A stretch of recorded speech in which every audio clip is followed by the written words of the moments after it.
Friends, welcome to Shubhra Ghoshal রকমারি। তো আজকে গণেশ চতুর্থী, বন্ধুর বাড়িতে পুজো হচ্ছে, গণেশ পুজো। এই যে চলে এসেছি, আমি এসে একটু সেলফি তুলে নিলাম। তো পুজো কমপ্লিট হয়ে গেছে, ঠাকুরমশাই পুজো করেছেন খুব সুন্দরভাবে। আর গনু দাদাকে দেখো কত সুন্দর সেজেছে। তো একটু প্রসাদ খেলাম, প্রসাদ খেয়ে তারপরে ভোগ খেতে বসে পড়েছি। পোলাও, পনির, আলুর দম, চাটনি, পাঁপড়, রসগোল্লা। তো এই যে আমার হাজব্যান্ড খাচ্ছে প্রসাদ। তারপরে দেখো প্রসাদটা এতটাই ভালো হয়েছে, ভোগ সবাই হাত চেটে খাচ্ছে, এত সুন্দর হয়েছে ভোগটা। একটু সেলফিও তুলে নিলাম। তারপরে এবার এই যে আমরা বসে গল্প করছি, আমাদেরই একটি বৌমা, মিষ্টি বৌমা সিমি এসে সবাইকে আইসক্রিম খাওয়ালো, জানো তো বন্ধুরা।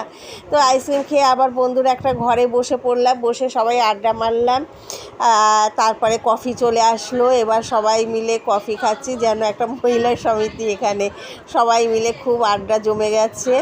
এবার সন্ধে হয়ে এসে, ঠাকুরমশাই চলে এসছে সন্ধ্যা আরতি করতে। ভালো লাগলে প্লিজ লাইক কমেন্টস করো, আর নতুন হলে সাবস্ক্রাইব করে দিও চ্যানেলটা।